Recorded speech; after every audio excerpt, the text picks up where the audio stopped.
Okay, we're back with 633, and I've actually formed some nocks. I put it on the sander over there and ground down to that point, and I formulated nocks for the string to be for tillering. And what I'll do is these nocks will become, better looking. They're just in a rough format right now for the obvious reasons, because the status of the bow. I had this in tiller a little bit ago. You can come closer there, Nathan.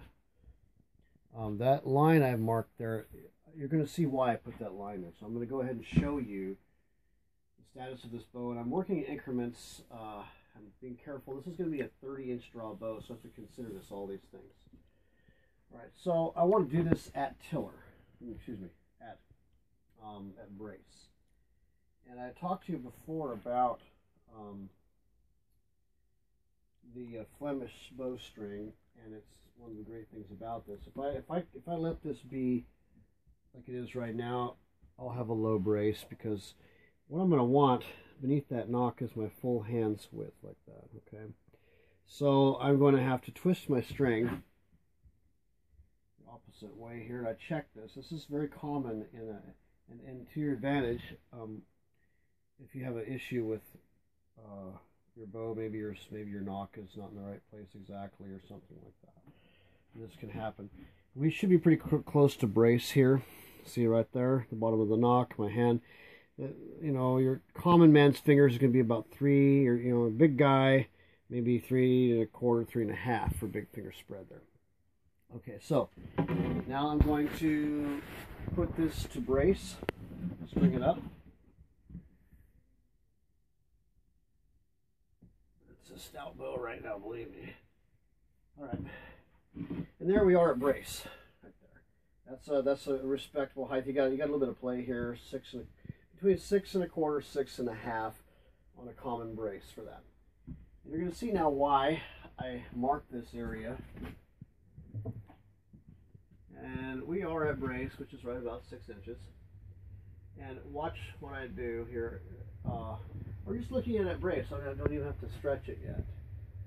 On your D shape on your eyebrow here, you can see that that limb is moving a little bit faster, but you'll see even more when I pull it down. I'm going to pull it down to 20. All right, let's take a look at that. We have an extreme there. We have this is slower. This is happening a lot faster. This limb is leaping off roughly. So this means that in this region here, I got to get some relief on that riser right there. So we'll bring it down a little more so you can see it. You're getting a pretty good range on that, Nation, as far as the... Reasonable. Yeah. Can you get as far back as you can get? Okay. As you can see, compare this window to this one.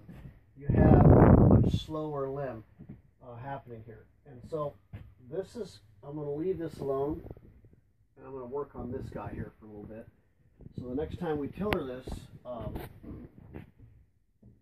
this is down to 24, actually 26. There's a 26 inch. This is going to be a 30-inch draw bow.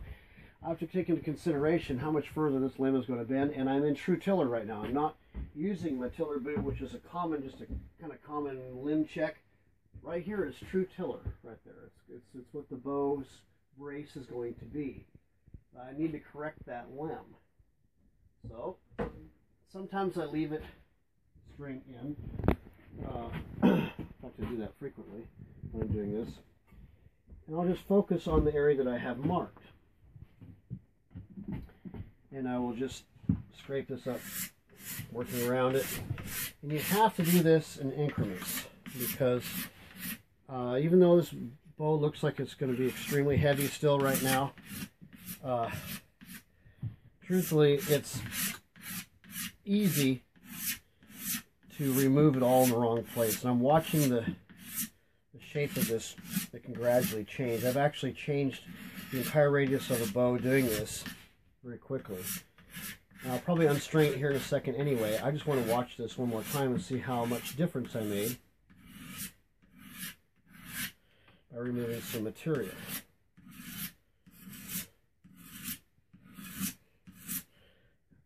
You really want to get this area right in here where it's leaking right off the riser. And we don't want to go too deep there because we're going to blend this handle. Should be almost non-existent, and I have to keep an eye on that because there's going to want to be a leather wrap. You don't want a huge handle. You don't want a really skinny and weak handle that can't deal with the load. But they intend on putting a leather wrap on this, so if it's too bulky, you got to, the leather's going to stick it out there a little further. Got to consider all these things.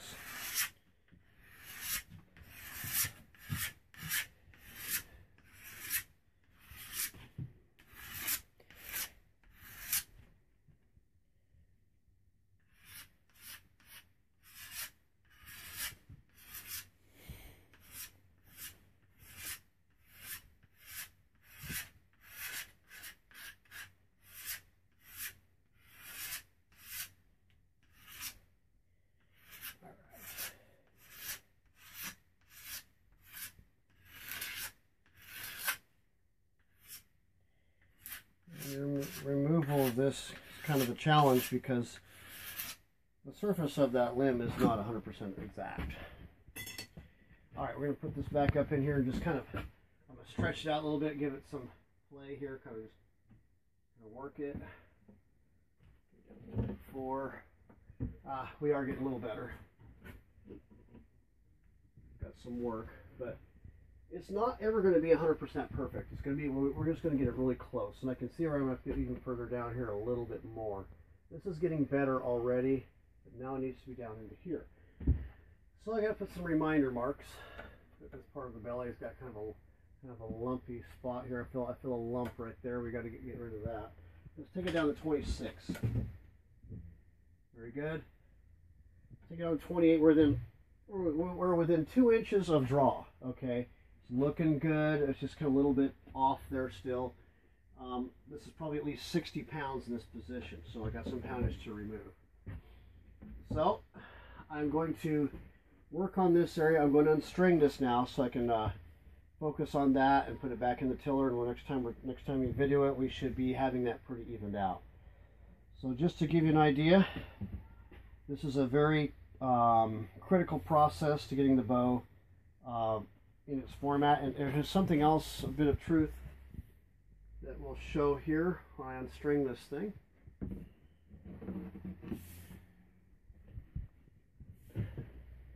You'll see that this bow has a slight set, but believe me, it's not going to affect it a lot. I've put out many out the door and folks are quite happy with it. Yes, there is a way to increase the performance of that if you really wanted to or needed to.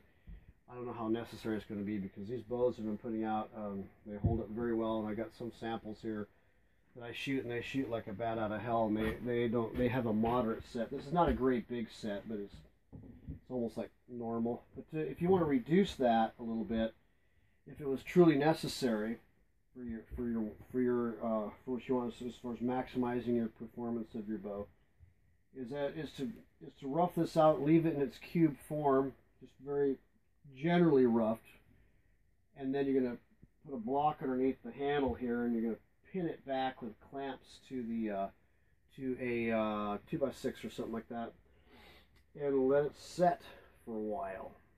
Some guys will dampen it even too. Steaming it works well too, than doing that process.